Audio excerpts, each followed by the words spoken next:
আমরা আগামীকাল সকাল ৯টায় মোবাইল নেটওয়ার্ক অপারেটরদের সাথে বৈঠক দিয়েছি।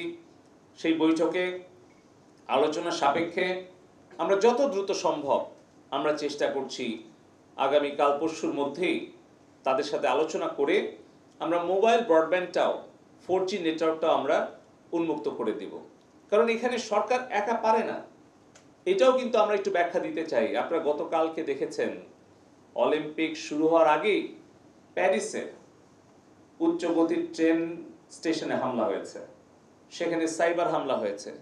গত সপ্তাহে আপনারা জেনেছেন যখন আমাদের এখানে ইন্টারনেট বন্ধ হয়ে গেল তখন সিভিল এভিয়েশনের আন্তর্জাতিক ফ্লাইট অপারেশনের জন্য যখন তারা আমাদের কাছে জরুরি সহযোগিতা চাইলো, আমরা কিন্তু দ্রুত চেষ্টা করলাম একদিনের মধ্যে প্রথমে এয়ারপোর্টে কানেক্টিভিটিটা নিশ্চিত করতে, এবং তারপরে ধারাবাহিকভাবে কিন্তু আমরা জরুরি যে port, sea port, airport, banking, এগুলো কিন্তু আমরা 3 দিনও বন্ধ রাখিনি। আমরা ঠিক পরের দিনই আমরা যখন যেটুকু পেরেছি আমরা কিন্তু অপারেশন করেছি। কারণ আমাদের দুটো সাবমেরিন কেবল, কুয়াকাটাটা আমরা অন রাখতে পেরেছিলাম, সেখান থেকে যতটুকু পেরেছি আমরা দিয়েছি। 3 দিন কিন্তু পুরো ইন্টারনেট শাটডাউন হয়নি, আমরা শাটডাউন করিনি।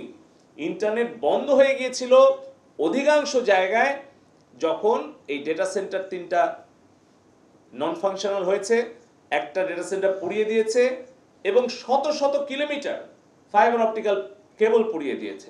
আমি আইএসপিএবি সভাপতির সাথে কথা বললাম, এমদাদ ভাই আমাকে বললেন তাদের তার, সুইচ, ইকুইপমেন্ট, অবকাঠামোর যে ক্ষতি হয়েছে সেটা, এবং আমাদের প্রায় 17টা ডাকঘর এবং বিটিসিএল টেলিটকের যে অবকাঠামো ক্ষতি, সব মিলিয়ে প্রায় আমাদের শুধু টেলিকম সেক্টরে আমাদের 500 কোটি টাকার ওপরে আমাদের ফিজিক্যাল ড্যামেজ হয়েছে।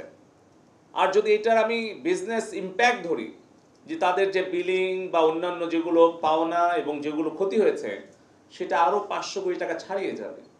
অর্থাৎ আমাদের ডাক, টেলিযোগাযোগ এবং আইটি সেক্টরে কিন্তু 1000 কোটি টাকার উপরে ক্ষতি। তারপরে এটার যদি ইনডাইরেক্ট ইম্প্যাক্ট ধরি, গতকালকে আমি একটা সংবাদ মাধ্যমে দেখছিলাম আমার পাবনার একটা ডেইরি ফার্ম, সে তার অনলাইনে যে তার দুধ বিক্রি করে সেটাও কিন্তু ব্যাহত হয়েছে, তার দুধ ফেলে দিতে হয়েছে।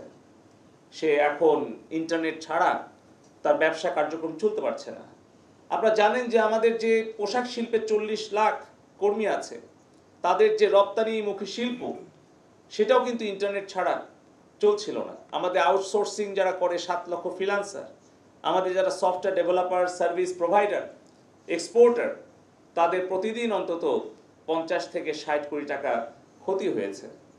এর পাশাপাশি আপনারা জানেন যে আমাদের প্রবাসী ভাই বোনেরা আছে 1 কোটির উপরে। আমরা দেখছি যে তারা এখন ব্যর্থ হয়েছে এই অপপ্রচার, গুজব ছড়িয়ে, লাশের রাজনীতি করে সরকারকে তারা বিব্রত করতে চেয়েছে। একদিকে তারা আমাদের জনগণের সম্পদের ক্ষতি করেছে, অপরদিকে আমাদের এই 5 কোটি ছাত্রছাত্রীর হৃদয়ের মধ্যে একটা গভীর ক্ষত তৈরি করেছে।